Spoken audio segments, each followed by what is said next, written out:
인천항에 찬 바람은 낡은 철판과 녹슨 파이프 사이를 윙윙거리며 지나갔다. 소금기 섞인 습기는 뼈속까지 스며드는 듯 차가웠지만 박서연은 버려진 컨테이너 그림자 속에 미동도 없이 서 있었다. 그녀의 시선은 약 50m 떨어진 희미한 불빛이 새어나오는 낡은 창고에 고정되어 있었다. 그곳에서 간헐적으로 터져나오는 저속한 웃음소리와 시끄러운 음악소리가 바람을 타고 부서져 흩어졌다. 그녀는 달아빠진 검은색 작업복과 전술화 차림이었다. 평범한 야간 근무자처럼 보일 수도 있었지만 어둠 속에서도 그녀의 자세는 곧고 흐트러짐이 없었다. 마치 주변의 어둠과 하나가 된 듯한 완벽한 정지 상태. 그것은 10년이 넘는 군 생활이 그녀의 몸에 새겨놓은 지울 수 없는 흔적이었다.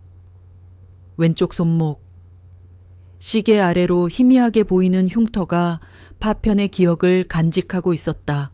끼익! 멀리서 정박 중이던 거대한 화물선이 길고 날카로운 고동 소리를 냈다. 그 소리는 밤의 정적을 찢으며 서연의 고막을 파고들었다. 순간 인천의 찬 공기는 사라지고 아프가니스탄의 건조한 흙먼지 냄새가 그녀의 폐를 채웠다. 눈앞의 낡은 창고는 무너진 흙벽돌 집으로 변했고 귓게는 시끄러운 음악 대신 아비 규환의 총성과 비명이 울려 퍼졌다. 알파팀 3시 방향, 적 출현 대응 사격. 동료의 절박한 외침, 코를 찌르는 화약 냄새, 눈앞에서 쓰러지던 젊은 하사의 허망한 눈빛, 구해야 했다. 하지만 몸이 움직이지 않았다. 사방에서 쏟아지는 총알 세례 속에서 그녀는 그저 차가운 바닥에 엎드려 숨을 죽일 수밖에 없었다. 무력감. 그것은 그녀의 영혼을 갉아먹는 독이었다. 서연의 손이 무의식적으로 작업복 주머니로 향했다. 손가락 끝에 작은 플라스틱 약병의 감촉이 느껴졌다. 의사가 처방해준 악몽 없는 잠을 위한 작은 약속. 그녀는 약병을 세게 움켜쥐었다. 손바닥 안에서 부서질 듯한 감각이 그녀를 현실로 끌어당겼다. 아프가니스탄의 먼지는 다시 인천의 소금기 섞인 바람으로 바뀌었다. 총성은 사라지고 창고에서 흘러나오는 조잡한 댄스 음악 소리만이 남았다. 서연은 가쁘게 차오르는 숨을 천천히 내쉬었다. 심장이 갈비뼈를 부술듯이 뛰고 있었다. 괜찮아. 여긴 인천이야. 과거가 아니야. 그녀는 눈을 감았다. 지옥 같은 기억을 몰아내기 위해. 그녀는 유일한 구원의 이미지를 떠올렸다. 1년 전 마지막 파병을 마치고 인천공항 입국장에 들어섰을 때의 풍경, 수많은 인파 속에서 오직 한 사람만이 그녀의 눈에 들어왔다. 조금은 어색한 미소를 지으며 손을 흔들고 있던 동생. 박민준, 누나 고생 많았어. 민준은 그녀의 군장을 말없이 받아들었다. 그의 손은 따뜻하고 부드러웠다. 총을 쥐던 그녀의 굳은 살 박인 손과는 너무나 다른 감촉이었다. 집으로 돌아오는 내내 민주는 임무에 대해 묻지 않았다. 그저 누나가 좋아하는 찌개를 끓여놓았다는 둥, 새로 나온 영화가 재미있다는 둥 시시콜콜한 이야기를 늘어놓을 뿐이었다. 그것이 민준의 방식이었다. 그는 서연이 겪었을 지옥을 감히 상상하려 하지 않았다. 대신 평범한 일상의 온기로 그녀의 얼어붙은 마음을 녹이려 애썼다. 밤마다 악몽에 시달리며 비명을 지를 때 문 밖에서 조용히 기다렸다가 따뜻한 유자차를 건네주던 것도 민준이었다. 누나 괜찮아. 그냥 꿈이야. 그의 목소리는 세상에서 가장 안전한 방패와도 같았다. 민준은 서연에게 남은 유일한 가족이자 그녀가 괴물이 되지 않도록 붙잡아주는 마지막 끈이었다. 그녀가 군복을 벗고 평범한 삶을 살기로 결심한 것도 오직 민준 때문이었다. 동생과 함께하는 조용한 저녁 식사. 주말에 함께 보는 영화. 그런 사소한 행복을 위해 그녀는 기꺼이 과거의 자신을 버리려 했다. 하지만 세상은 그 작은 행복마저 허락하지 않았다. 서연은 다시 눈을 떴다. 그녀의 눈빛에서 방금 전의 혼란과 고통은 온데간데 없었다. 대신 차갑고 단단한 결의가 자리 잡고 있었다. 창고에서 새어나오는 불빛이 마치 지옥의 아가리처럼 느껴졌다. 그 안에 그녀의 세상 전부가 갇혀 있었다. 시끄러운 음악 소리 사이로 비명 같은 남자의 고함 소리가 희미하게 들렸다. 서연은 몸을 더욱 낮췄다. 청각을 극도로 예민하게 끌어올렸다. 바람 소리와 파도 소리, 그리고 온갖 잡음 속에서 그녀는 오직 목표물에만 집중했다. 애 새끼, 아직도 입을 안 열어. 형님, 웬만하면 불 것 같은데. 독한 놈입니다. 내일까지 돈 안 들어오면 약속대로 손가락부터 시작해. 알았어. 대화는 짧았지만 그 내용은 서연의 혈관 속 피를 얼어붙게 하기에 충분했다. 그녀의 손이 다시 주머니 속 약병으로 향했다. 하지만 이번에는 달랐다. 그녀는 약병을 꺼내지 않았다. 대신 허리춤에 차고 있던 차가운 금속 탐지기로 위장한 다용도 군용 나이프의 손잡이를 가볍게 쓸었다. 10년간 그녀는 국가를 위해 싸웠다. 수많은 작전에서 목숨을 걸고 인질을 구했다. 하지만 단 한 번도 지금처럼 심장이 차갑게 식는 것을 느껴본 적은 없었다.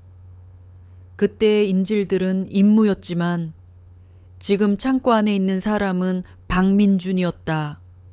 그녀의 동생, 그녀의 삶의 이유, 국가도, 명예도, 동료애도 아니었다. 지금 그녀를 움직이는 것은 오직 하나. 원초적인 분노와 가족을 지키려는 본능뿐이었다.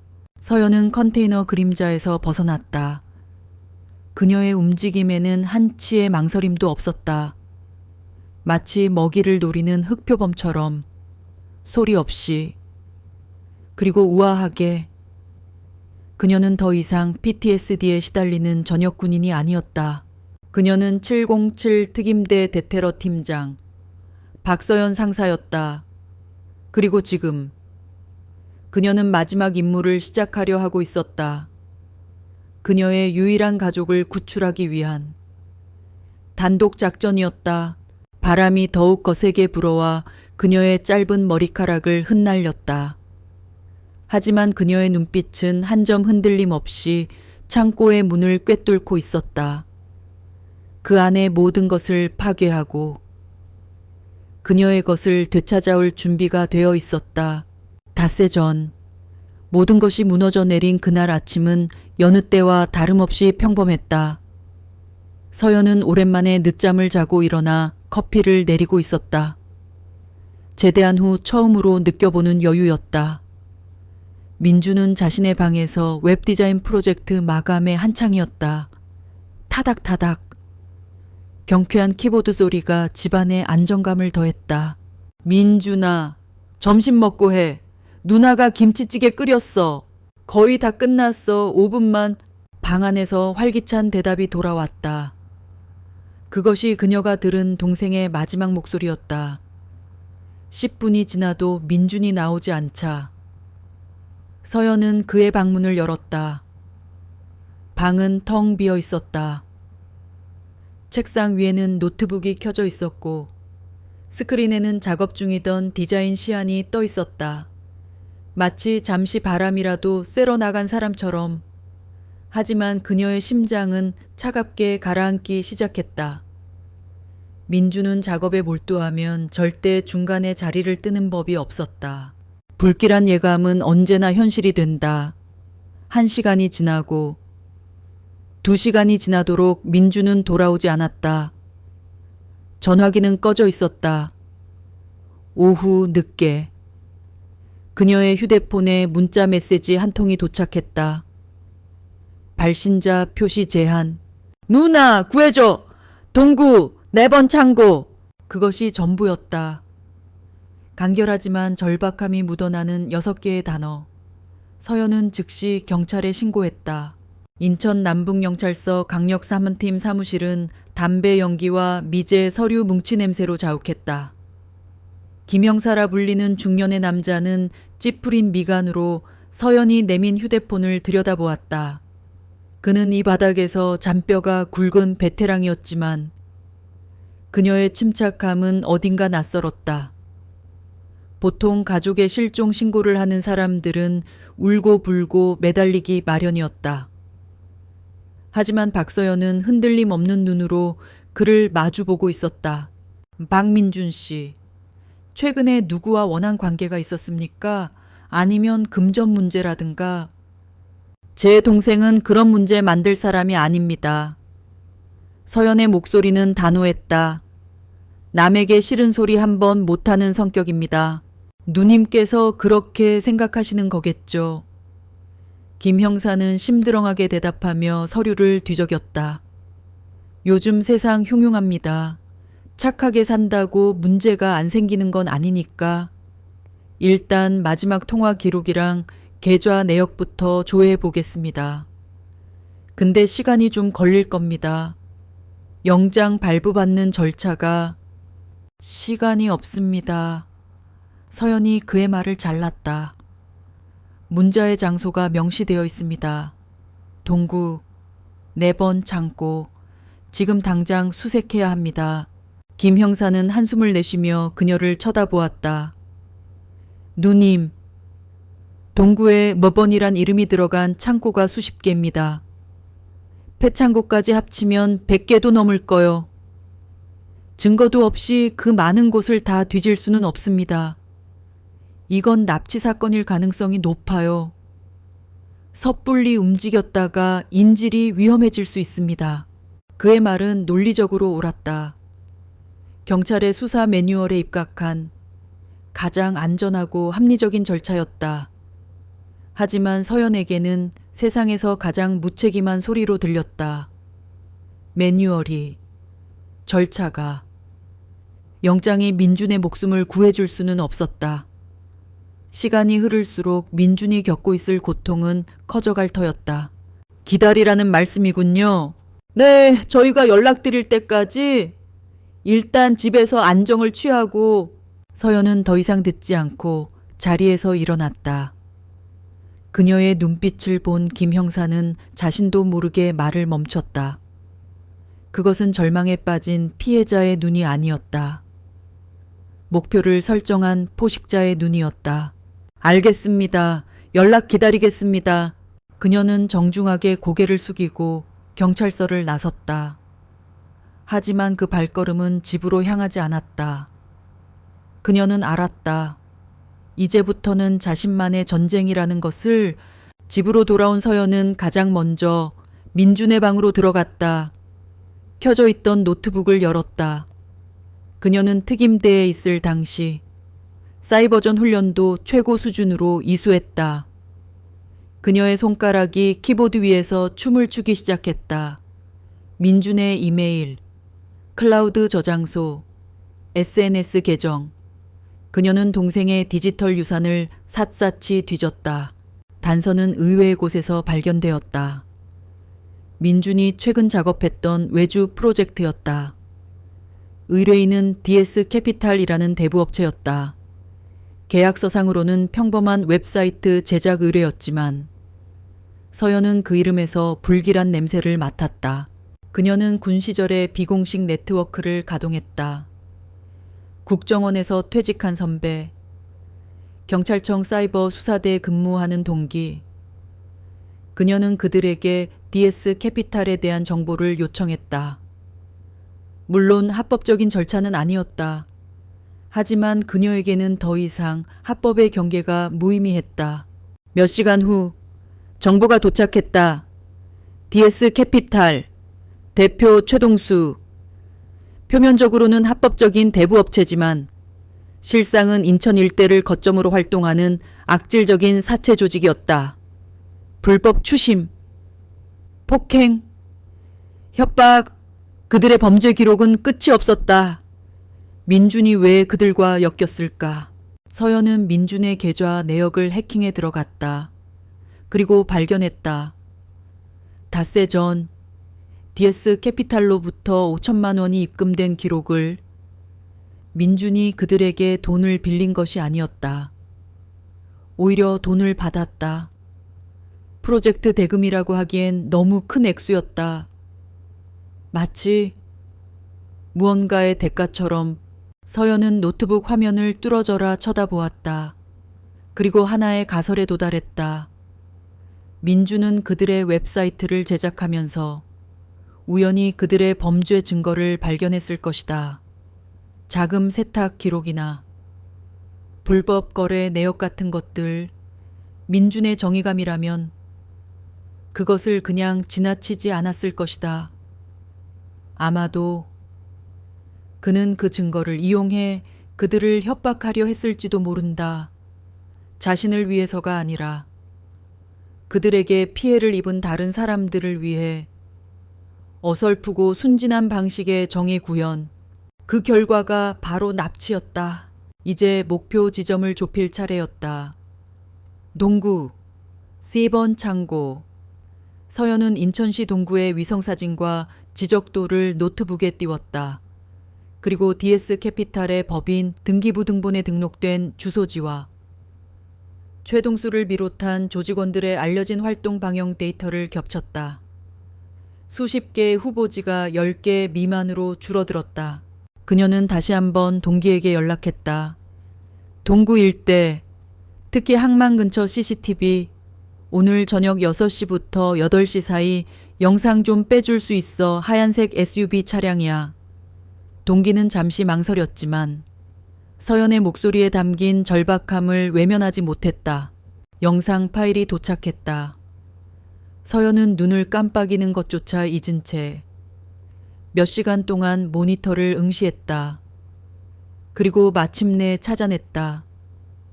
낡은 산업단지 외곽, 폐공장 지대로 들어서는 하얀색 SUV, 그 주변에는 4라는 숫자가 들어간 창고가 단 하나뿐이었다. 북성산업 제사창고, 지금은 폐쇄된 곳. 그녀가 바로 그 창고를 내려다보는 컨테이너 그림자 속에 몸을 숨긴 것은 그로부터 3시간이 지난 후였다. 그녀는 경찰에 연락하지 않았다. 김 형사의 말처럼 섣불리 경찰 병력이 접근했다가는 조직이 민준을 해칠 가능성이 높았다. 인질 구출 작전의 제1원칙은 적에게 작전 개시를 알려서는 안 된다는 것이다. 그녀는 망원경으로 창고 주변을 꼼꼼히 살폈다. 경비는 허술했지만 안에는 20명 남짓한 인원이 있는 것으로 파악되었다. 정문과 후문에 각각 2명씩 보초를 서고 있었고 나머지는 안에서 술을 마시며 떠들고 있었다. 그때였다. 창고 문이 열리고 2명의 남자가 담배를 피우러 밖으로 나왔다. 서연은 숨을 죽이고 그들의 대화에 귀를 기울였다. 지향성 마이크를 통해 그들의 목소리가 선명하게 들려왔다. 이봐, 그 디자이너 새끼 언제까지 버틸 것 같냐? 글쎄, 벌써 이틀째 밥도 안 먹고 버티는데 형님이 내일까지 돈 안 오면 손가락 하나씩 자르라고 했잖아. 다른 남자가 역겹다는 듯이 낄낄거렸다. 그럼 누나한테 택배로 보내는 거지. 아주 좋은 생각이네. 그럼 바로 돈 가져올걸. 그 순간 서연의 세상은 소리를 잃었다. 모든 소음이 사라지고 오직 자신의 심장 소리만이 귓가를 때렸다. 쿵쿵 쿵. 차갑고 규칙적인 소리. 그것은 분노나 슬픔 같은 감정이 아니었다. 모든 감정이 증발하고 남은 순수한 살이었다.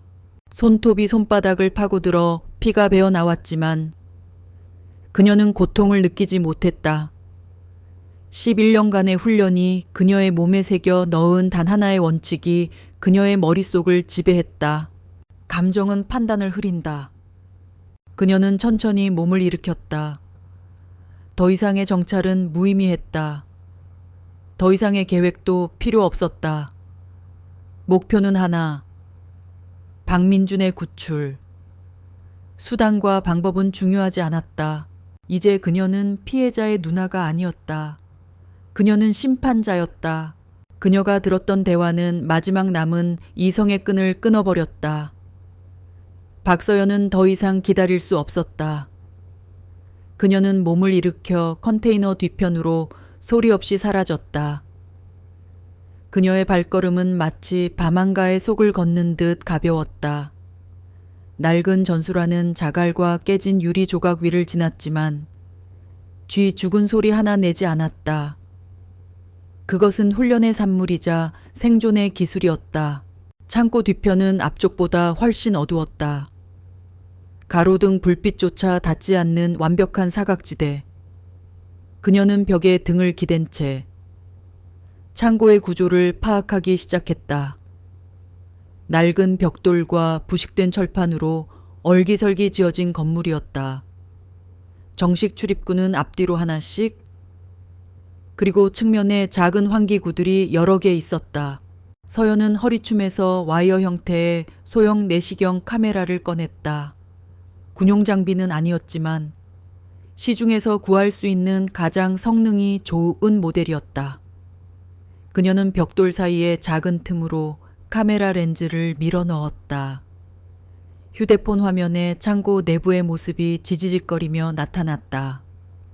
화질은 좋지 않았지만 전체적인 구조와 인원 배치를 파악하기에는 충분했다.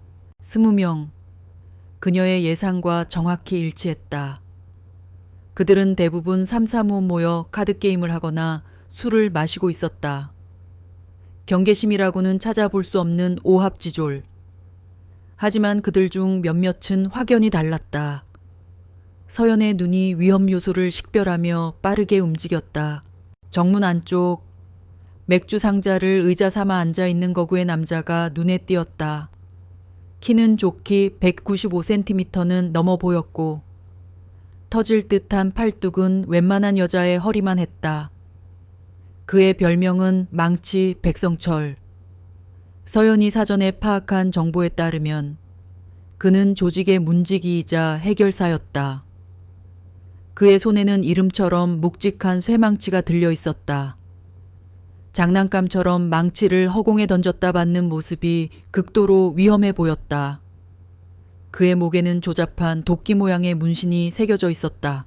중앙 테이블. 그곳에는 완전히 대조적인 인상의 남자가 있었다. 마른 체격에 날카로운 눈매. 그는 과도를 이용해 사과를 깎고 있었는데 그 손놀림이 비정상적으로 빠르고 정교했다. 껍질이 끊어지지 않고 뱀처럼 길게 늘어졌다. 칼날 김태호, 나이프 파이팅의 전문가로, 성질이 급하고 잔인하기로 소문난 자였다. 그의 눈빛은 뱀처럼 차갑게 빛나고 있었다. 그리고 오른쪽 구석. 샌드백을 치고 있는 근육질의 남자가 있었다. 퍽퍽. 둔탁한 타격음이 시끄러운 음악을 뚫고 들려오는 듯했다. 호랑이 이강민 전직 프로 복서 출신으로 승부 조작 사건에 연루되어 제명된 후 이 세계에 발을 들였다. 그의 펀치는 샌드백을 단순한 가죽 주머니가 아닌 살아있는 생물처럼 뒤흔들고 있었다. 마지막으로 그 모든 것을 지켜보며 가죽 소파에 깊숙이 몸을 묻고 있는 남자. 조직의 보스. 최동수였다. 그는 값비싼 양복을 입고 있었지만 그가 풍기는 위압감은 옷으로 가릴 수 있는 것이 아니었다. 팔뚝을 가득 메운 용문신과 모든 것을 꿰뚫어 보는 듯한 탐욕스러운 눈빛. 그는 이 지옥의 왕이었다. 서연은 내시경 카메라를 거두고 대신 환기구 덮개를 조심스럽게 살폈다. 낡고 녹슨 나사 몇 개로 고정되어 있었다. 그녀는 다용도 나이프를 꺼내 소리 없이 나사를 풀었다. 작은 틈이 생기자 안쪽에 열기와 소음 그리고 역한 땀 냄새가 훅 끼쳐왔다. 그녀는 틈 사이로 안을 들여다보았다. 그리고 심장이 멈췄다. 창고 가장 깊숙한 안쪽 기둥에 그녀의 동생 박민준이 묶여 있었다. 민준의 얼굴은 엉망이었다. 왼쪽 눈은 시퍼렇게 부어올라 제대로 뜨지도 못했고 입술은 터져 피가 말라붙어 있었다. 그가 아끼던 흰색 셔츠는 군데군데 찢어져 흙먼지로 더러워져 있었다. 의식은 있는 듯 그는 힘겹게 고개를 들고 자신을 둘러싼 괴물들을 노려보고 있었다. 그의 눈빛? 서연은 그 눈빛을 알아보았다. 공포에 질려 있었지만 결코 굴복하지 않은 눈빛, 어릴 적 불량배들에게 맞으면서도 끝까지 그녀의 이름을 부르지 않았던 고집 센 아이의 눈빛 그대로였다. 민준아. 그녀의 입에서 소리 없는 절규가 터져 나왔다. 가슴을 무언가 날카로운 것이 꿰뚫는 듯한 고통이 밀려왔다. 지난 11년 그녀는 수많은 인질들을 구했다. 국적도 이름도 얼굴도 모르는 사람들. 그녀는 그들을 구하기 위해 목숨을 걸었고 그것을 임무라 불렀다. 하지만 눈앞에 저 모습은 달랐다. 저것은 단순한 인질이 아니었다. 그녀의 세상이었고 그녀의 과거이자 미래였으며 그녀가 평범한 인간으로 남을 수 있는 유일한 이유였다. 그 순간 최동수가 자리에서 일어났다. 그는 비틀거리며 민준에게 다가갔다. 이봐, 박민준, 정신이 좀 드나 너희 누나한테 전화해서 몸값 5억 가져오라고 해. 그럼 곱게 보내줄 테니. 최동수의 거대한 손이 민준의 뺨을 후려쳤다. 짝 살과 뼈가 부딪히는 날카로운 소리. 민준의 고개가 힘없이 꺾였다. 그의 입가에서 다시 선혈이 흘러내렸다. 안 해. 절대 안 해. 민준이 갈라진 목소리로 대답했다. 누나한테 피해 주기 싫어. 차라리 날 죽여. 이 새끼가 끝까지 버티네. 야, 철수야 전기 충격기 가져와. 오늘은 맛만 보여주고 내일 아침에는 손가락으로 예술을 한번 해보자고. 그 말을 듣는 순간 서연의 머릿속에서 무언가 툭 하고 끊어졌다. 그녀의 눈에서 모든 감정이 사라졌다. 분노, 슬픔, 고통, 연민. 그 모든 인간적인 감정들이 차가운 얼음장 뒤로 가라앉았다. 남은 것은 오직 단 하나, 임무 완수를 위한 냉철한 계산뿐이었다. 적 20명, 주요 타겟, 넷, 인질, 1명, 작전 목표, 인질의 안전한 구출 및 위험 요소의 완벽한 무력화. 서연은 조용히 환기구 덮개를 닫았다. 그녀는 더 이상 뒤에 숨어서 기회를 엿보지 않을 것이다. 그녀는 어둠 속으로 걸어 들어가지 않을 것이다. 그녀는 지옥의 문을 정면으로 열기로 결심했다. 작전 계획은 단순했다. 너무나 단순해서 무모하게 보일 정도였다. 서연은 창고 뒤편의 어둠 속에서 빠져나와 훤히 불이 켜진 정문을 향해 똑바로 걸어갔다. 그녀의 발걸음은 더 이상 은밀하지 않았다. 또각, 또각, 낡은 아스팔트 바닥에 군화굽이 부딪히는 소리가 규칙적으로 울려 퍼졌다. 그 소리는 마치 장례식의 조종처럼 침묵을 깨고 창고 안의 소음을 향해 다가갔다. 그녀의 머릿속은 텅 비어 있었다. 오직 눈앞의 문, 그리고 그 너머에 있을 동생의 모습만이 각인되어 있었다. 두려움은 없었다. 분노도 가라앉았다. 지금 그녀를 지배하는 것은 강철 같은 목적의식뿐이었다. 문을 열고 동생을 데리고 나온다. 그 과정에 방해가 되는 모든 것은 제거한다.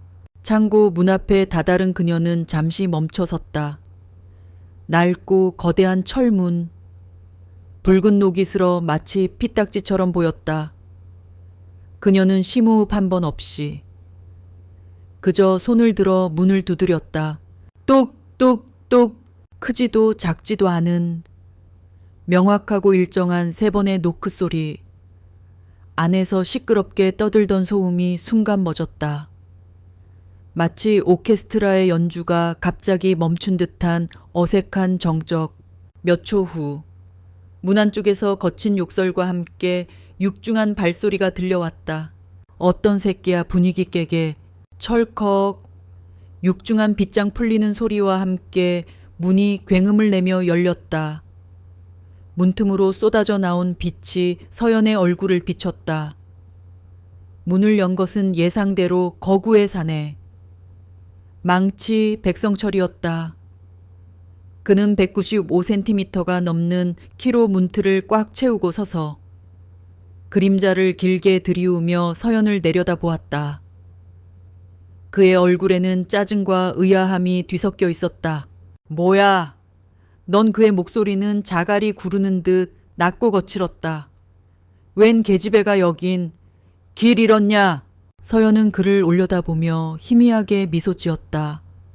너무나 평범하고 심지어 약간은 상냥해 보이기까지 하는 미소였다. 안녕하세요. 박민준 씨를 찾으러 왔어요. 그녀의 목소리는 밤바람처럼 부드럽고 차분했다.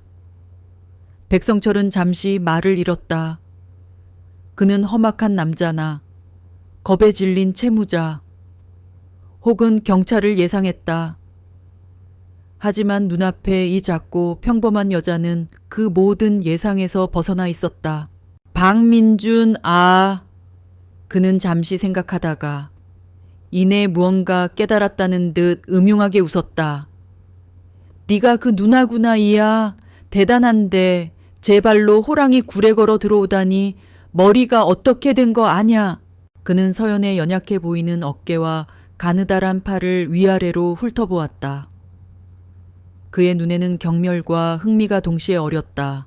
얘들아 나와봐. 박민준 누나가 직접 배달 왔다. 백성철은 고개를 돌려 창고 안을 향해 고함을 질렀다. 그가 서연에게서 시선을 뗀 바로 그 찰나였다.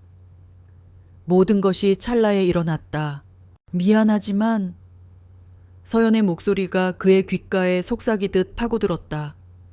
제 동생을 빨리 데려가야 해서요. 서연의 오른손이 번개처럼 솟아올랐다. 주먹도 손날도 아니었다. 마치 춤을 추는 듯 부드럽게 뻗어나간 그녀의 손가락 2개가 백성철의 목 옆 경동맥동 캐로티드 신우들 정확하고 깊숙하게 찔렀다. 인체의 급소 중 하나로. 뇌로 가는 혈류를 제어하는 압력 감지 기관. 그곳에 가해진 순간적인 충격은 그의 뇌에 혈압이 급상승했다는 거짓 신호를 보냈다. 큐헉! 백성철의 눈이 뒤집혔다. 그의 뇌는 혈압을 낮추기 위해 즉시 심장 박동을 늦추고 혈관을 확장시켰다. 급격한 혈압 저하로 뇌의 산소 공급이 중단되었다. 거대한 몸이 균형을 잃고 앞으로 기울어지기 시작했다. 고함 한 번 지를 틈도 없이. 그의 의식은 암전되었다. 하지만 그의 몸은 바닥에 쓰러지지 않았다. 서연은 그의 거대한 몸이 앞으로 쏟아지자 한 걸음 안으로 파고들어 그의 무게 중심을 받쳤다. 그녀는 102kg이 넘는 거구의 몸을 자신의 어깨와 등으로 받아내며 마치 술 취한 연인을 부축하듯 조심스럽게 바닥에 눕혔다. 쿵 하는 둔탁한 소리 대신 슥 하고 옷이 바닥에 쓸리는 소리만이 작게 울렸다. 그녀는 백성철의 가슴에 귀를 대보았다. 규칙적이고 고른 숨소리. 의식은 잃었지만 생명에는 지장이 없었다. 일시적인 뇌기절 상태. 몇 분 후면 깨어날 것이다. 잠깐만 자고 있어요. 서연이 잠든 거인에게 조용히 속삭였다. 그녀가 고개를 들었을 때 창고 안에서 무슨 일인지 구경하러 나왔던 다른 조직원들의 눈과 마주쳤다. 그들은 입을 벌린 채 눈앞의 광경을 믿을 수 없다는 듯 멍하니 서 있었다. 자신들의 무적의 방패였던 망치 백성철이 저 연약해 보이는 여자 앞에서 소리 없이 무너져 내린 광경을 뭐야? 이 여자는? 한 명이 더듬거리며 묻자 그제야 모두의 멍한 표정이 공포와 경악으로 바뀌기 시작했다. 이 형님 큰일 났습니다. 이상한 여자가 망치 형님을 서연은 쓰러진 백성철의 몸을 넘어 창고 안으로 천천히 발을 들였다. 8명의 조직원들이 엉거주춤 그녀를 둘러쌌다. 그들의 손에는 야구 방망이, 쇠 파이프 같은 흉기들이 들려 있었지만 그들의 눈빛은 겁에 질린 사냥개처럼 흔들리고 있었다. 서연은 그들을 둘러보았다. 그녀의 표정에는 아무런 변화가 없었다. 그녀의 눈은 살아있는 생물의 눈이 아니었다. 그것은 오직 목표물을 스캔하고 분석하고 처리 절차를 결정하는 기계의 렌즈와도 같았다. 창고 안쪽 소파에 앉아있던 최동수가 마침내 상황을 파악하고 얼굴을 굳히며 일어섰다. 그의 옆으로 칼날과 호랑이가 그림자처럼 따라붙었다. 밤의 연극은 이제 막 1막이 끝났을 뿐이었다. 창고 안의 공기는 팽팽하게 당겨진 활시위 같았다. 망치 백성철이 소리 없이 쓰러진 충격은 조직원들의 조잡한 용기를 좀먹고 있었다. 하지만 그들의 등 뒤에는 보스 최동수가 버티고 섰다. 왕의 존재는 겁먹은 졸개들에게 마지막 남은 자존심을 강요했다. 뭐해? 이 병신들아. 최동수의 고함이 창고를 울렸다. 계집 하나한테 쫄아서 구경만 할 거냐. 전연 잡아. 그의 목소리는 반가소해였다. 공포에 잠식당했던 조직원들의 눈에 다시 도끼가 어렸다. 혼자는 무서워도 여럿이라면 이야기가 달랐다. 그들은 서로 눈짓을 교환하며 서연을 향한 포위망을 좁혔다. 야구방망이를 쥔 손에 힘이 들어갔고 쇠 파이프 끝이 바닥에 끌리며 불길한 소리를 냈다. 죽여! 누군가의 외침과 함께 8명의 남자가 한꺼번에 달려들었다. 사방에서 쇳소리가 공기를 갈랐다. 머리를 노리고 날아드는 야구방망이, 옆구리를 찌르려 파고드는 쇠 파이프, 다리를 후려치는 강목, 그 어떤 숙련된 격투가라도 피할 수 없을 것 같은 무자비하고 혼란스러운 공격의 파도였다. 하지만 박서연은 파도에 휩쓸리지 않았다. 그녀는 폭풍의 눈이 되었다. 첫 번째 공격은 오른쪽에서 날아온 야구방망이였다. 서연은 상체를 살짝 숙이는 것으로 공격을 피했다.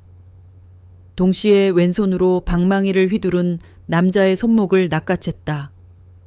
그녀의 손가락이 그의 손목 관절 사이 신경다발을 지압하듯 깊숙이 파고들었다. 악! 남자의 손에서 힘이 빠지며 방망이가 떨어졌다. 서연은 떨어지는 방망이를 공중에서 잡아챘다. 그리고는 몸을 회전시키며 반대편에서 달려들던 다른 남자의 오금을 후려쳤다. 둔탁한 소리와 함께 남자가 비명을 지르며 쓰러졌다. 이 모든 것이 1초 안에 일어났다. 그녀의 움직임은 싸움이라기보다는 유수에 가까웠다.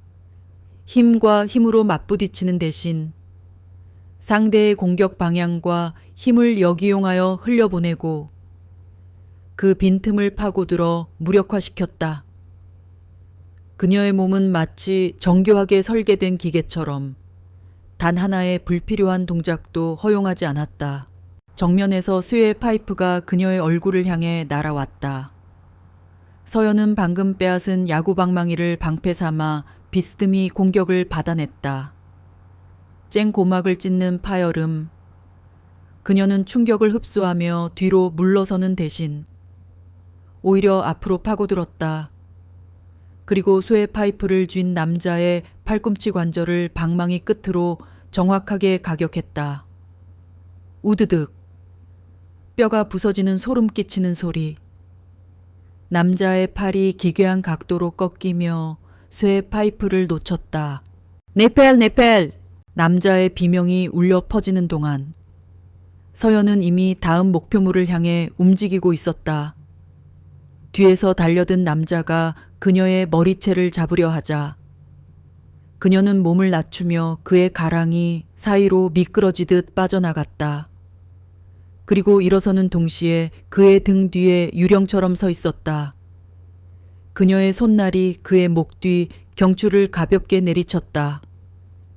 남자는 컥. 소리 한 번 내뱉고는 그대로 앞으로 고꾸라졌다. 아이 그게 뭐야? 말도 안 돼. 어떡해? 남은 조직원들은 공포에 질려 뒷걸음질 쳤다. 그들의 눈에 비친 서연은 더 이상 인간 여자가 아니었다. 죽음의 무도를 추는 악령과도 같았다. 피 한 방울 튀지 않았지만 그 결과는 훨씬 더 참혹했다. 비명과 고통, 부러진 뼈와 탈구된 관절. 서연은 그들 사이를 오가며 외과 의사가 수술을 하듯 정교하게 그들을 해체하고 있었다. 흩어지지 마 같이 덤벼. 한 명이 용기를 내어 소리쳤지만 이미 전세는 기울었다. 서연은 바닥에 떨어진 소의 파이프를 발로 차올려 손에 쥐었다. 그리고는 마지막 남은 4명을 향해 달려들었다. 그녀의 움직임은 이전보다 훨씬 더 빠르고 공격적이었다. 동생이 고통받고 있는 매 순간이 그녀의 인내심을 갉아먹고 있었다. 그녀는 소의 파이프를 창처럼 휘둘러 상대의 무기를 쳐내고 봉처럼 돌려 관자놀이를 가격했다.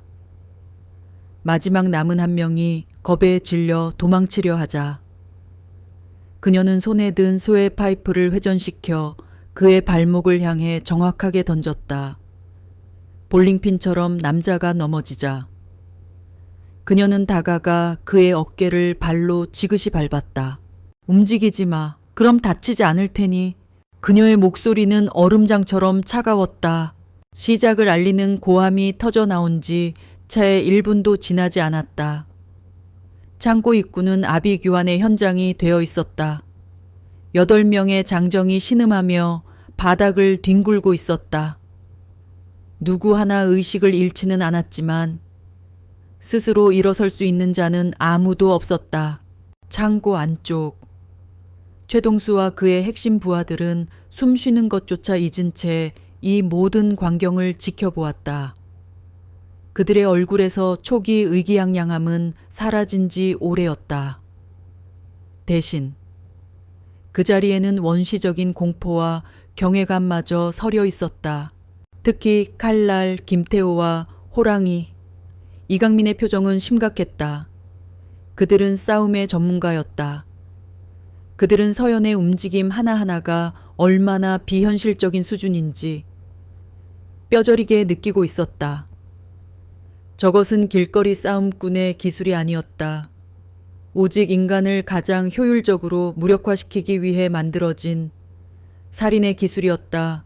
최동수의 이마에서 식은땀이 흘러내렸다. 그는 수많은 위기를 겪었지만 이런 종류의 위협은 처음이었다. 경찰 특공대가 들이닥쳤다면 차라리 나았을 것이다. 그들에게는 규칙과 명분이 있었다. 하지만 저 여자는 저 여자의 눈에는 규칙도 자비도 두려움도 보이지 않았다. 오직 얼음 같은 목적의식만이 번뜩이고 있었다. 박서연은 바닥에 쓰러진 자들을 한번 둘러본 후 천천히 고개를 들어 창고 안쪽을 응시했다. 그녀의 시선이 최동수에게 닿았다. 그것은 승자의 여유로운 시선이 아니었다. 아직 처리해야 할 작업이 남았다는 듯한 무감정한 시선이었다. 그녀는 손에 들었던 야구 방망이를 바닥에 툭 떨어뜨렸다. 그리고 맨손으로 천천히 어둠 속의 왕좌를 향해 걸어가기 시작했다. 서연이 걸음을 옮길 때마다 바닥에 쓰러진 자들의 신음소리가 마치 저주처럼 그녀의 뒤를 따랐다. 하지만 그녀는 돌아보지 않았다. 그녀의 시선은 오직 창고의 심장부. 가죽 소파 앞에 버티고 선 3명의 남자에게 고정되어 있었다. 최동수의 얼굴은 분노와 당혹감으로 굳어 있었다. 하지만 그는 아직 포기하지 않았다. 그에게는 최후의 보루가 남아 있었다. 칼날, 김태호와 호랑이, 이강민 그들은 길거리 깡패들과는 차원이 다른 진정한 프로였다. 태호야, 강민아. 최동수가 낮은 목소리로 말했다. 전현, 곱게는 안 되겠다. 알아서 처리해. 그 말이 떨어지기 무섭게. 두 남자가 양쪽으로 갈라지며 서연을 향해 다가왔다. 협공의 기본 대형. 그들의 움직임에는 군더더기가 없었다. 김태호는 허리춤에서 섬광처럼 짧은 단도를 뽑아 역수로 움켜쥐었다. 이강민은 낀 채로 굳어버린 복싱 글러브를 주먹끼리 부딪히며 둔탁한 소리를 냈다. 창고 안의 공기가 다시 한번 얼어붙었다. 이번의 긴장감은 이전과는 질적으로 달랐다. 이전이 혼란스러운 소음이었다면 지금은 날카롭게 벼려진 칼날 위의 정적이었다. 먼저 움직인 것은 김태호였다. 그는 뱀처럼 미끄러지듯 거리를 좁혔다. 그의 손에 들린 단도가 불빛을 받아 서늘하게 빛났다. 그는 서연의 목을 노리고 직선으로 파고드는 대신 좌우로 현란하게 스텝을 밟으며 그녀의 시선을 교란했다. 진짜 살수는 소리 없이 다가오는 법이었다. 서연은 움직이지 않았다. 그녀는 김태호의 발과 어깨, 그리고 칼을 쥔 손목의 미세한 움직임을 쫓았다. 그의 모든 페인트 동작 속에서 진짜 공격의 각도를 계산하고 있었다. 그 순간 등 뒤에서 폭풍 같은 바람 소리가 일었다. 이강민이었다. 그는 김태호가 시선을 끄는 사이 거대한 몸집에 어울리지 않는 폭발적인 스피드로 서연의 사각을 파고들었다. 그의 육중한 후기 서연의 관자놀이를 향해 날아들었다. 앞에서는 칼날, 뒤에서는 철퇴, 완벽한 함정이었다. 그러나 서연은 그 함정에 빠지지 않았다. 이강민의 펀치가 닿기 직전 그녀는 몸을 낮추는 대신 오히려 공중으로 솟구쳤다. 그녀는 앞에 있던 김태호의 어깨를 한 발로 밟고 공중에서 몸을 회전시켰다. 이강민의 펀치는 그녀가 있던 자리에 허공을 갈랐고 그 반동으로 그의 상체가 앞으로 쏠렸다. 공중에서 돌아 나온 서연의 다른 쪽 발이 앞으로 쏠린 이강민의 등 뒤 척추 기립근을 강타했다. 강력한 충격은 아니었지만 균형을 무너뜨리기엔 충분했다. 이키우역. 이강민이 휘청거리는 사이 착지한 서연은 몸을 날려 그를 지나쳤다. 이제 그녀와 김태호의 위치가 바뀌었다. 이강민이 두 사람 사이에 놓인 장애물이 된 것이다. 비켜. 이 멍청아, 김태호가 소리쳤지만 서연은 그에게 재정비할 시간을 주지 않았다. 그녀는 이강민의 등을 방패 삼아 김태호에게 달려들었다. 단도를 든 전문가와의 싸움에서 가장 중요한 것은 거리였다. 그녀는 칼날이 위력을 발휘할 수 없는 초근접전으로 파고들었다. 김태호는 당황하며 칼을 휘둘렀지만 너무 가까운 거리 때문에 그의 공격은 위력을 잃었다. 서연의 손이 그의 손목을 감아 쥐었다. 그녀는 그의 손목을 꺾으려 하지 않았다. 대신 그의 팔을 지렛대 떼삼아 그의 몸 전체를 끌어당겼다. 동시에 그녀의 무릎이 그의 복부를 깊숙이 찍었다. 이유! 김태호의 입에서 신음이 터져 나왔다. 그가 고통으로 상체를 숙이는 순간 서연은 그의 팔을 놓아주고 팔꿈치로 그의 턱을 올려쳤다. 하지만 김태호 역시 만만한 상대가 아니었다. 그는 턱에 충격을 받으면서도 붙잡혔던 손을 빼내 단도를 서연의 옆구리로 찔러 넣었다. 서연은 본능적으로 몸을 비틀었다. 칼날이 그녀의 작업복 옆구리를 찢고 지나갔다.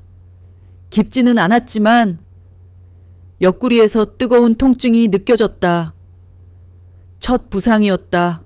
바로 그때였다. 창고 밖 도로를 지나가던 트럭의 헤드라이트 불빛이 창문과 문틈을 통해 안으로 길게 쏟아져 들어왔다. 강렬한 빛이 어둠에 익숙해져 있던 서연의 망막을 하얗게 태웠다. 순간 창고의 풍경이 다시 뒤틀렸다. 아프가니스탄의 야간 작전. 섬광탄이 터지며 시야가 마비되었다. 사방에서 쏟아지는 총알. 서연아. 피해의 동료였던 하중사의 외침. 그녀를 밀치고 대신 총알을 맞았던 그의 몸. 그의 가슴에서 분수처럼 솟구치던 피. 하중사님. 서연의 입에서 자신도 모르게 절규가 터져 나왔다. 그녀의 눈앞에 서 있는 김태호의 얼굴 위로. 그녀를 죽이려 달려들던 테러리스트의 얼굴이 겹쳐 보였다. 정신을 차린 이강민이 포효하며 달려드는 모습은 폭탄 조끼를 입고 돌진하던 자폭병의 모습과 겹쳐졌다. 현실과 과거의 경계가 무너졌다. 훈련받은 전사의 움직임이 순간 멈췄다. 생과 사를 가르는 전장에서 영껴 1초의 망설임은 죽음을 의미했다. 이강민은 그 기회를 놓치지 않았다. 그의 스트레이트 펀치가 섬광처럼 뻗어나왔다. 서연은 본능적으로 고개를 숙였지만 완벽하게 피하지는 못했다. 글러브가 그녀의 왼쪽 어깨를 스치듯 강타했다. 우두둑 어깨뼈가 부서지는 듯한 끔찍한 고통. 그녀의 몸이 종잇장처럼 옆으로 날아가 쇠기둥에 부딪혔다. 쿵등과 머리에 전해진 충격으로 눈앞이 캄캄해졌다. 이제 좀 끝이 보이네. 이강민이 숨을 헐떡이며 다가왔다. 김태호도 칼을 고쳐 쥐고 그녀의 앞을 막아섰다. 서연은 기둥에 기댄 채 가쁜 숨을 몰아쉬었다. 어깨의 통증과 옆구리의 출혈, 머리의 충격으로 정신이 혼미했다. 하지만 그 육체적 고통이 역설적으로 그녀를 지독한 과거의 환영에서 끄집어냈다. 아프가니스탄의 흙먼지 냄새가 사라지고 다시 창고의 녹슨 소의 냄새가 코를 찔렀다. 그녀는 자신에게 분노했다. 동료를 지키지 못했던 과거의 트라우마에 발목이 잡혀 이번에는 동생을 눈앞에 두고 쓰러질 뻔했다는 사실에 참을 수 없는 치욕을 느꼈다. 그녀는 천천히 비틀거리며 일어섰다. 그녀의 눈빛이 변해 있었다. 이전의 냉철한 기계 같은 눈빛이 아니었다. 그 안에는 깊은 슬픔과 지독한 분노, 그리고 모든 것을 불태워버릴 듯한 결의가 뒤섞여 있었다. 너희들! 그녀가 낮은 목소리로 읊조렸다. 내가 누군지 알아. 김태호와 이강민은 조롱하듯 웃었다. 미친년이지. 이제 와서 목숨이라도 구걸하게. 서연은 그들을 똑바로 쳐다보며 창고 안의 모든 사람이 들을 수 있도록 차갑고 명료한 목소리로 말했다. 상사 박서연, 대한민국 육군 특수전사령부 제707 특수임무단 소속이었다. 그 말이 울려 퍼지는 순간 창고 안의 모든 소리가 멎었다. 조롱하던 김태호의 웃음도, 거친 숨을 몰아쉬던 이강민의 호흡도, 그리고 멀리서 모든 것을 지켜보던 최동수의 탐욕스러운 눈빛도, 그 모든 것이 그 자리에 얼어붙었다. 대한민국에서 그 이름이 의미하는 무게를 모르는 남자는 없었다. 그것은 단순한 부대 이름이 아니었다.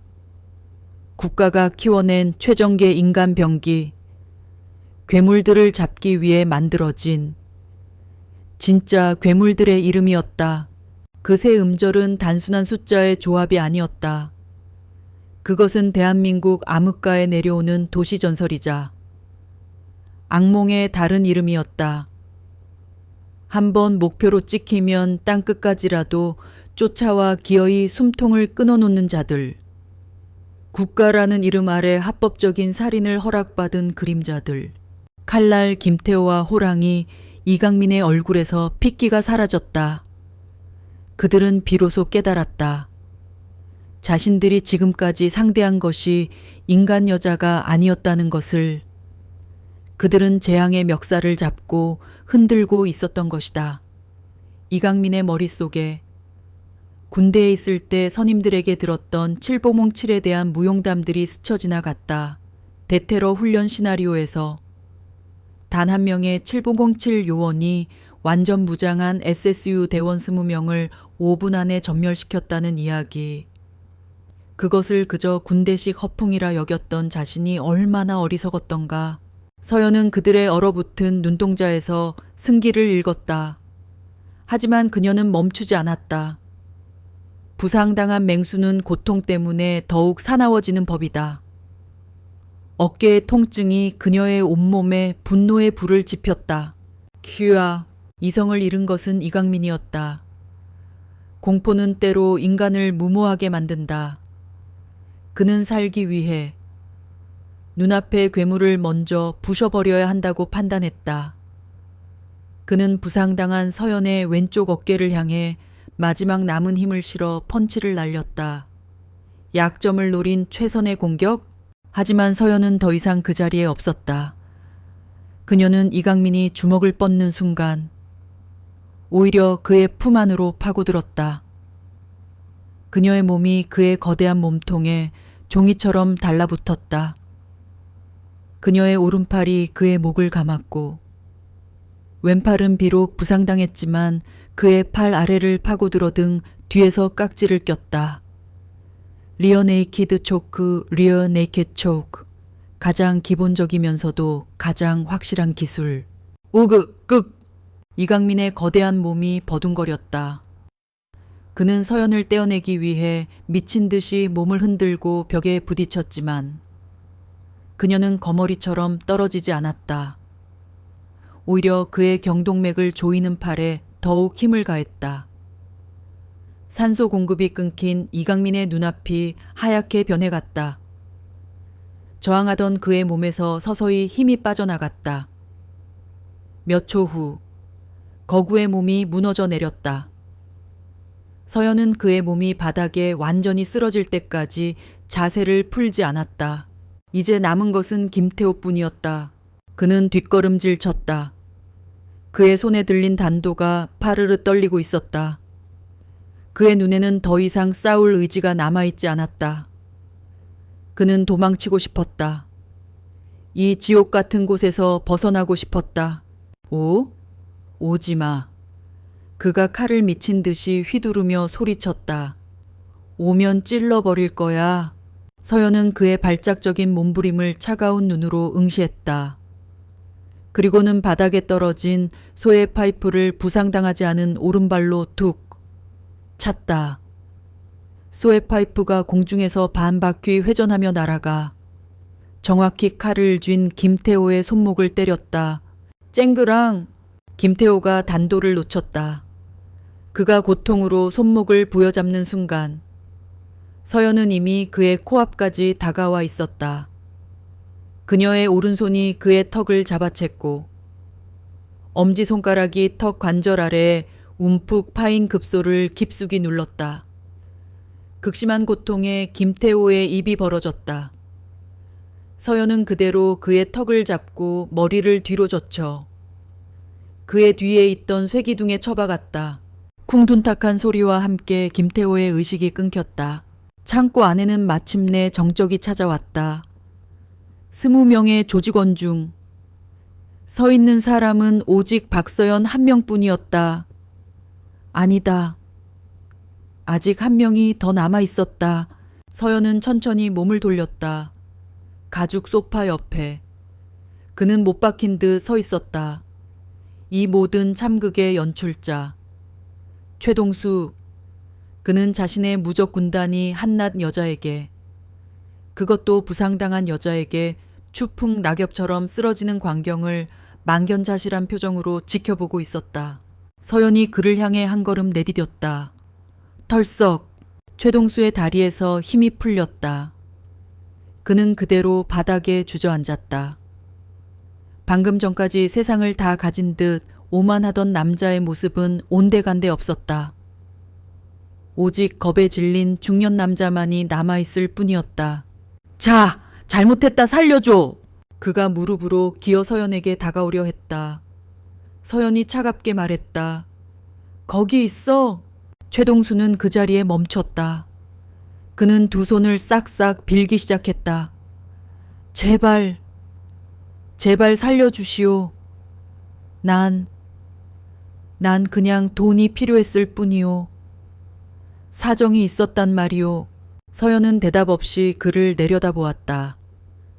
그녀의 왼쪽 어깨에서는 끔찍한 통증이 밀려왔고 옆구리의 상처에서는 피가 배어나와 작업복을 축축하게 적시고 있었다. 과다한 아드레날린 분비와 싸움의 여파로 온몸이 탈진 상태였다. 사정 그녀가 간신히 입을 열었다. 목소리가 심하게 갈라져 나왔다.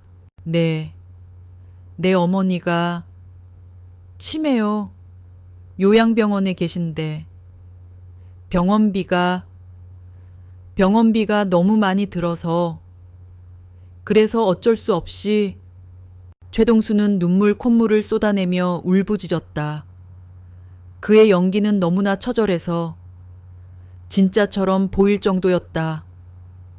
어쩌면 진짜일지도 몰랐다. 서연은 잠시 눈을 감았다. 그녀 역시 돈 때문에 힘든 시기를 겪고 있었다. 제대 후 변변한 직업 없이 동생에게 얹혀 살면서 자책감에 시달렸던 날들. 평범한 삶을 유지하는데 얼마나 많은 돈이 필요한지 그녀는 누구보다 잘 알았다. 어머니, 그 단어가 그녀의 마음속 무언가를 건드렸다. 그녀는 어머니의 얼굴을 기억하지 못했다. 그녀가 아주 어렸을 때 돌아가셨기 때문이다. 하지만 그녀는 어머니라는 존재가 한 인간에게 얼마나 절대적인 의미를 갖는지 알고 있었다. 그녀는 다시 눈을 떴다. 그녀의 눈빛에는 연민도, 동정도 없었다. 하지만 이전과 같은 사리도 없었다. 대신 깊이를 알 수 없는 피로감과 경멸이 서려 있었다. 그래서 그녀가 말했다. 내 어머니를 위해 다른 사람의 가족은 망가져도 된다는 건가? 그녀의 목소리에는 분노보다 깊은 실망감이 섞여 있었다. 미안해, 정말 미안해. 김민준 씨. 정말 미안합니다. 최동수는 기둥에 묶인 민준을 향해 머리를 조아렸다. 서연은 더 이상 그를 상대할 가치를 느끼지 못했다. 그녀는 그에게서 시선을 거두고 민준을 향해 비틀거리며 걸어갔다. 그녀는 주머니에서 나이프를 꺼내 민준을 묶고 있던 밧줄을 끊었다. 싸움은 끝났다. 서연은 마지막 남은 힘을 다해 최동수를 향해 몸을 돌렸다. 그는 여전히 그 자리에서 머리를 받고 빌고 있었다. 서연은 그의 명치에 발차기라고 하기도 민망할 정도의 가벼운 충격을 가했다. 이호지. 최동수는 그 충격에도 그대로 뒤로 넘어가 의식을 잃었다. 모든 위협이 제거되었다. 서연은 그 자리에 주저앉았다. 창고 안은 시체들처럼 널브러진 남자들의 신음소리와 그녀 자신의 거친 숨소리로 가득 차 있었다. 전쟁이 끝났다. 정적이 흐르는 창고 안. 서연은 비틀거리며 민준에게 다가갔다. 의식을 잃은 최동수의 몸을 지나칠 때 그녀는 아무것도 느끼지 못했다. 오직 시야에 가득 찬 동생의 모습만이 현실이었다. 민준아! 그녀의 목소리가 갈라져 나왔다. 그녀는 주머니에서 나이프를 꺼내 그를 묶고 있던 밧줄을 잘랐다. 거친 밧줄이 스르륵 풀리자 민준의 몸이 힘없이 그녀에게로 기울었다. 서연은 부상당한 어깨의 고통을 잊은 채 동생의 몸을 받아 안았다. 익숙한 동생의 채취가 코끝에 닿자 그제야 팽팽하게 당겨져 있던 그녀의 세상이 제자리로 돌아오는 것 같았다. 염탄우, 누나. 민준이 정신을 차리고 그녀를 올려다보았다. 그의 눈에는 경악과 안도, 그리고 깊은 걱정이 뒤섞여 있었다. 어떻게 여기를, 그리고 저 사람들은 그의 시선이 바닥에 널브러진 남자들에게 향했다. 영화에서나 볼 법한 비현실적인 광경이었다. 잠깐 잠든 거야. 곧 깨어날 거야. 서연은 아무렇지 않은 척 말하며 민준의 상처를 살폈다. 다행히 대부분 타박상과 열상이었다. 뼈가 부러지거나 하지는 않은 듯했다. 하지만 그녀의 손이 미세하게 떨리고 있었다. 아드레날린이 빠져나가자 온몸의 통증이 파도처럼 밀려왔다.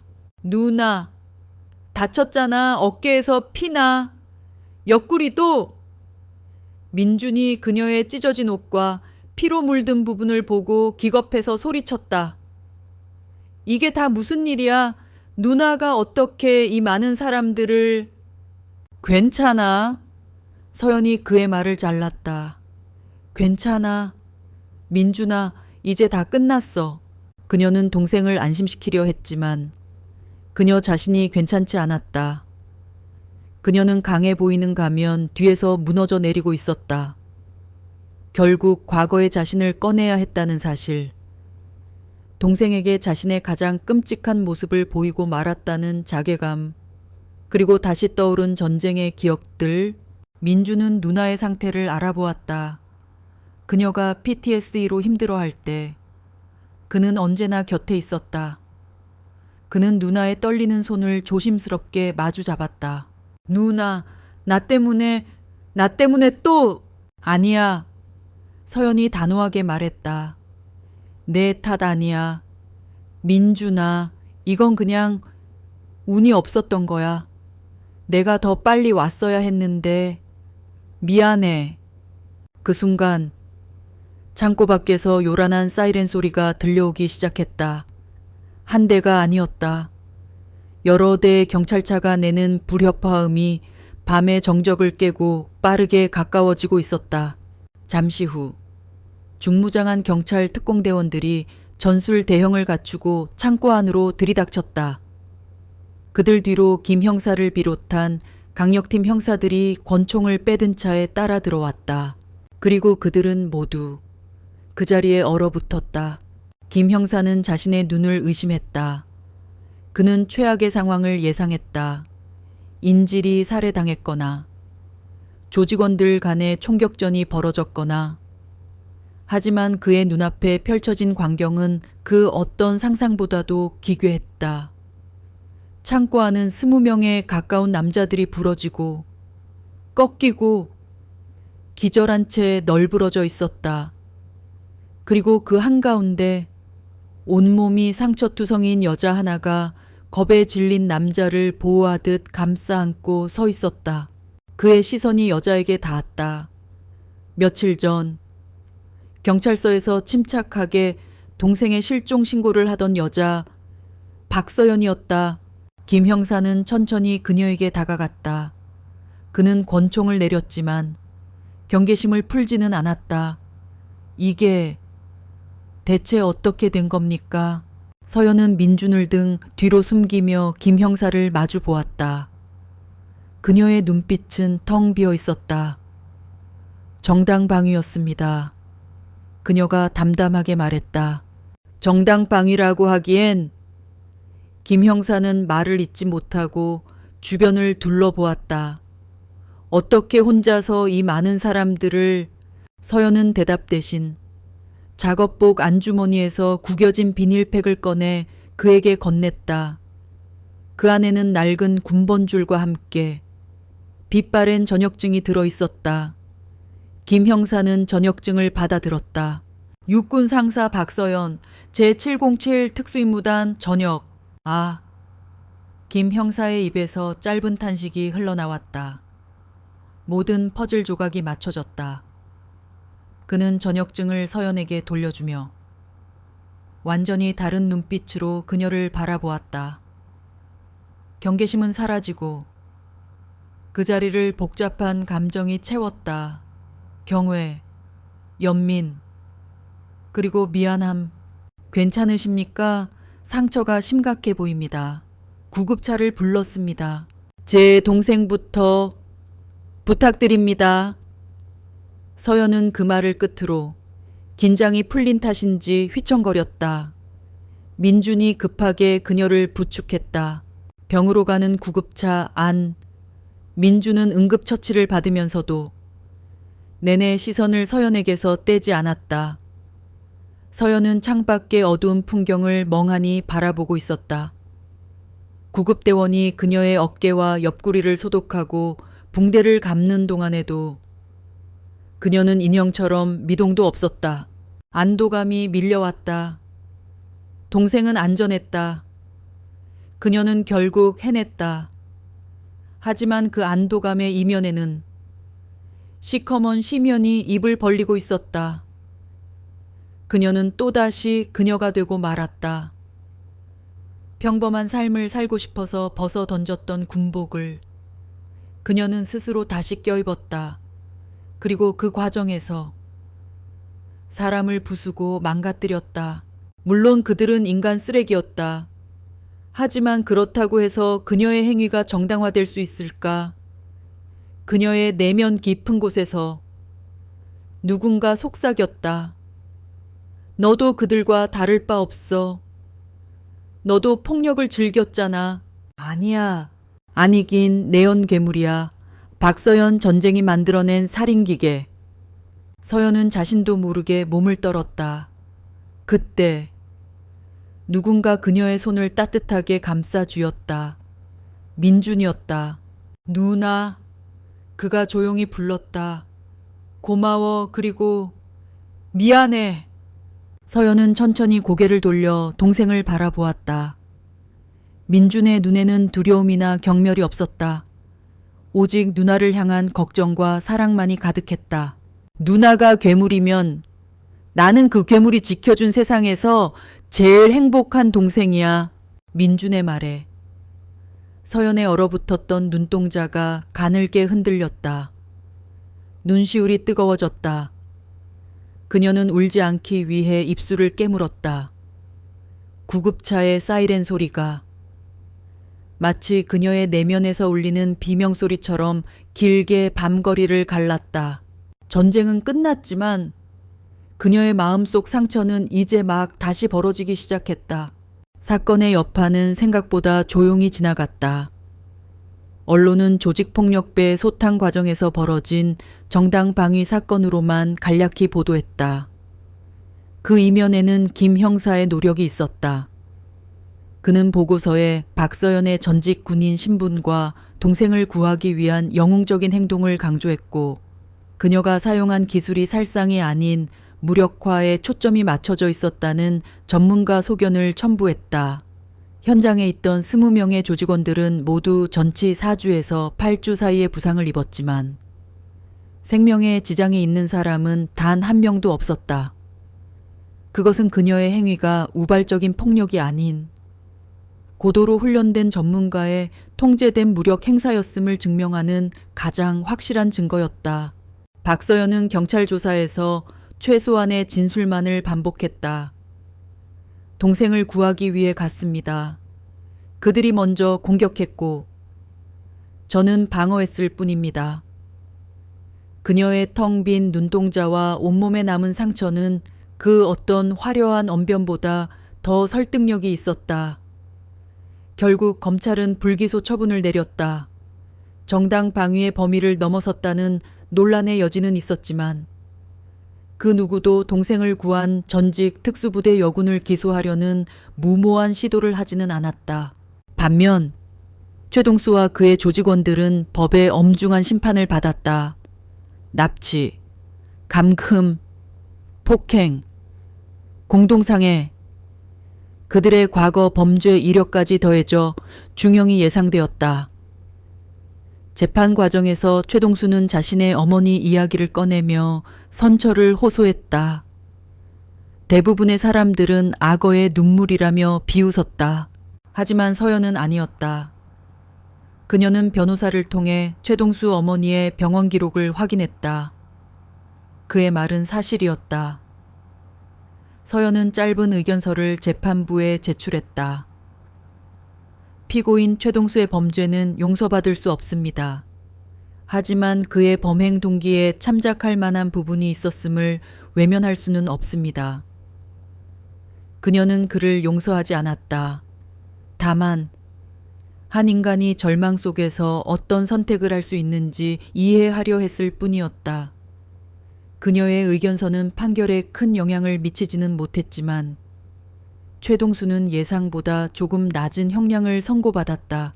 사건이 완전히 마무리된 어느 날 오후, 서연은 자신의 방 컴퓨터 앞에 앉아 있었다. 그녀는 군 복무 시절 모아두었던 적금 통장을 해지했다. 제대 후 민준과 함께 작은 가게라도 열어 평범하게 살아가기 위해 아껴두었던 돈이었다. 그녀는 인터넷 뱅킹에 접속해 한 요양병원의 계좌번호를 입력했다. 수신이는 최동수의 어머니 이름이었다. 그녀는 망설임 없이 통장 잔고의 절반에 해당하는 금액을 이체했다. 익명의 기부자가 보낸 치료비 송금 버튼을 누르는 순간 그녀는 기묘한 해방감을 느꼈다. 그것은 최동수를 향한 동정이 아니었다. 폭력의 고리를 자신의 손으로 끊어내는 의식과도 같았다. 그는 가족을 위해 다른 가족을 파괴했다. 하지만 그녀는 자신의 가족을 파괴하려 했던 자의 가족을 위해 작은 온정을 베풀었다. 그 미세한 차이가 그녀를 괴물들의 세상으로부터 분리시켜주는 경계선이었다. 이 돈이 비록 적을 위해 쓰일지라도 결국은 자신을 구원하는 길임을 그녀는 직감했다. 몸의 상처는 시간이 지나며 점차 아물었다. 하지만 마음의 상처는 더욱 깊게 골마갔다. 그녀는 밤마다 다시 악몽에 시달렸다. 창고에서의 싸움과 아프가니스탄의 전장이 뒤섞여 그녀를 괴롭혔다. 그녀는 술에 의지했고 낮에는 멍하니 창밖만 바라보았다. 살아남았지만 어떻게 살아가야 할지 길을 잃어버렸다. 그런 그녀를 다시 일으켜 세운 것은 민준이었다. 완전히 회복한 민준은 예전의 밝은 모습을 되찾았다. 그는 망가져가는 누나를 더 이상 지켜보고만 있지 않았다. 누나! 어느 날 저녁, 민준이 그녀의 방으로 들어와 말했다. 우리 이사 갈까 아니면 여행이라도 갈까? 파! 서연은 대답 없이 고개만 저었다. 누나! 그날 누나가 나를 구하러 왔을 때 나는 무서우면서도 한편으로는 자랑스러웠어. 서연이 처음으로 고개를 들어 동생을 바라보았다. 누나는 그냥 군인이 아니었어. 누나는 수호자였어. 내 수호자. 민주는 서연의 손을 잡았다. 누나의 그 힘은 저주가 아니야. 누나가 그걸 어떻게 쓰느냐에 달린 거야. 누나는 사람을 죽이는 법을 배운 게 아니잖아. 사람을 구하는 법을 배운 거지. 동생의 말은 비수처럼 그녀의 마음에 박혔다. 사람을 구하는 법. 그녀는 지난 10년간 그것을 위해 훈련받고 싸우고 모든 것을 바쳤다. 하지만 정작 제대 후에는 그 기술을 숨기고 버려야 할 과거로만 치부했다. 평범한 삶이라는 허울 좋은 감옥에 스스로를 가두려 했다.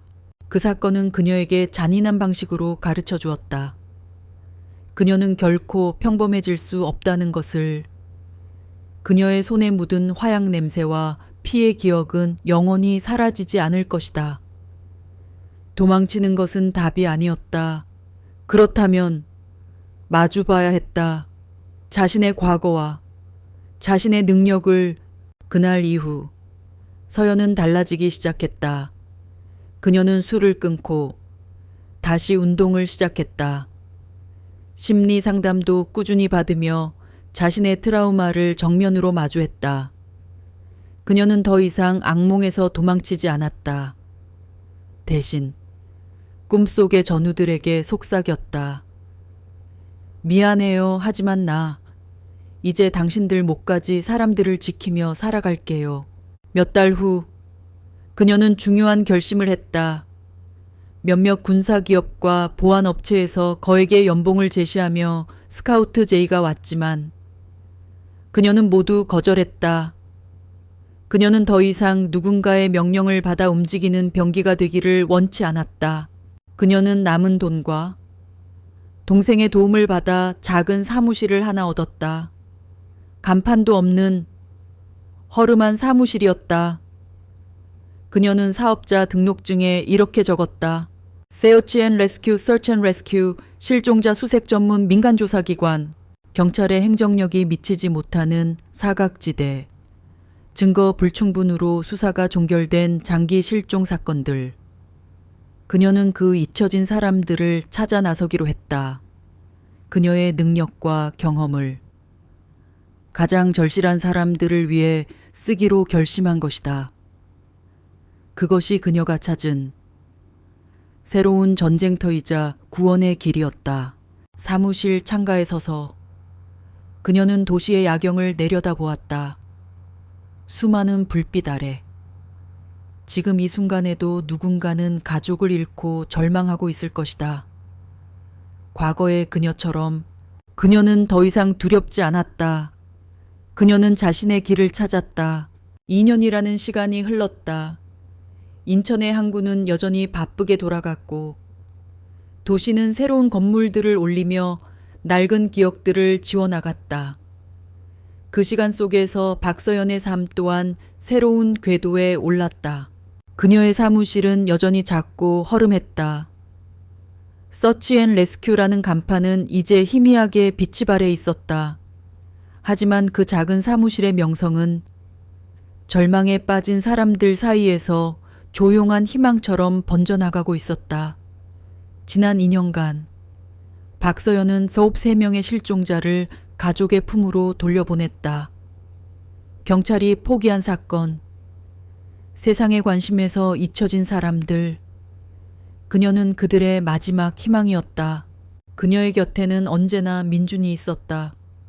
그는 이제 유능한 웹 디자이너이자 누나의 가장 든든한 파트너였다. 그는 사무실의 모든 IT 기술과 행정 업무를 도맡았다. 그의 밝고 긍정적인 에너지는 어두운 사건들 속에서 서연이 지치지 않도록 붙잡아주는 밧줄과도 같았다. 그날 오후 사무실에는 낡은 소파에 앉아 훌쩍이는 중년 부부가 있었다. 17살 딸이 집을 나간 지 벌써 한 달째라고 했다. 경찰은 단순 가출로 보고 수사에 미온적이었다. 우리 수진이 착한 아이예요. 그냥 사춘기라 조금 방황했을 뿐인데 어머니가 눈물을 훔치며 말했다. 서연은 조용히 그들의 이야기를 들었다. 그녀의 눈빛은 예전처럼 차갑지 않았다. 깊은 공감과 연민이 담겨 있었다. 그녀는 이제 절망의 무게를 아는 사람이었다.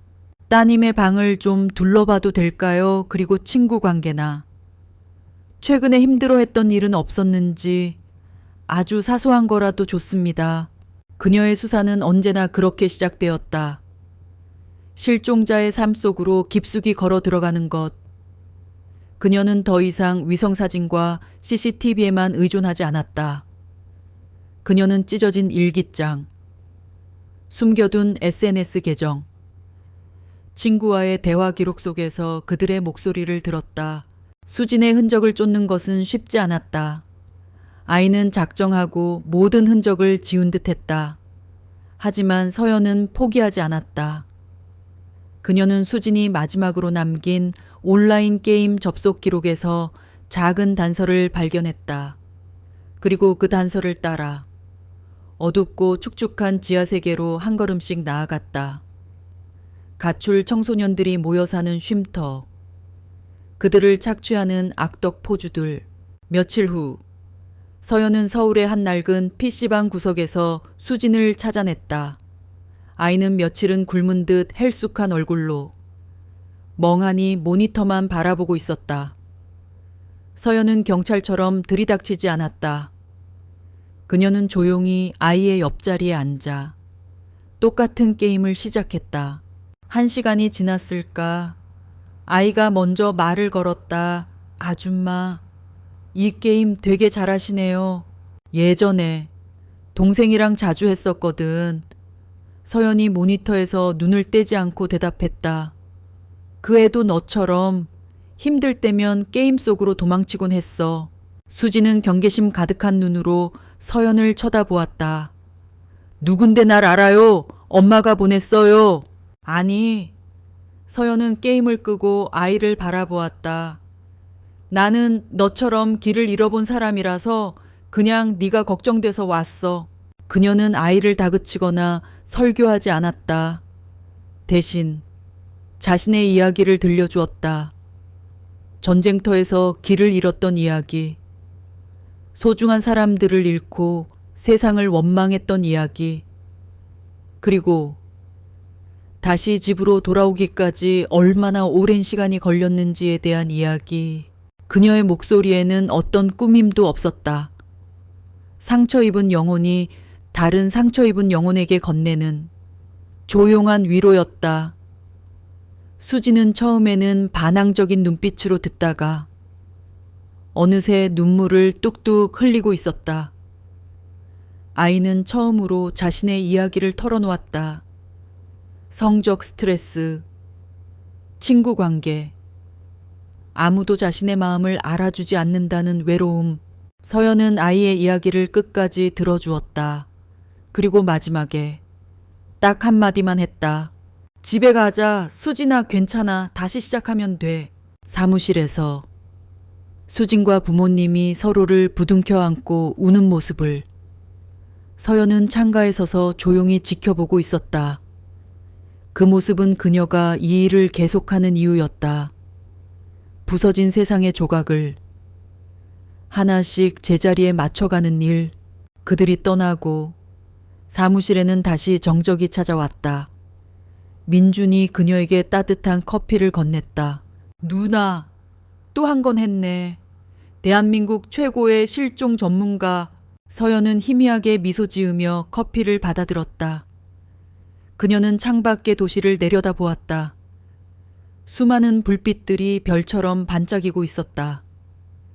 저 불빛 아래 또 다른 수진이가 울고 있을지도 모른다.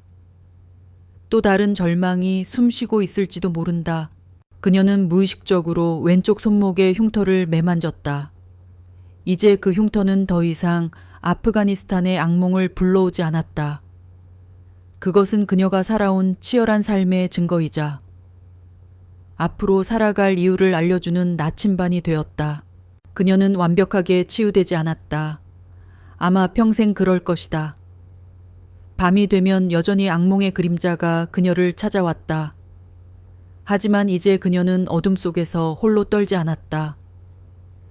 그녀 곁에는 민준이 있었고 그녀의 마음속에는 그녀가 지켜낸 사람들의 미소가 빛나고 있었다. 그녀는 평범한 삶을 살지는 못했다. 하지만 그보다 더 가치 있는 삶을 찾았다. 그녀는 더 이상 전쟁터의 군인이 아니었다. 그녀는 도시의 밤을 지키는 이름 없는 수호자였다.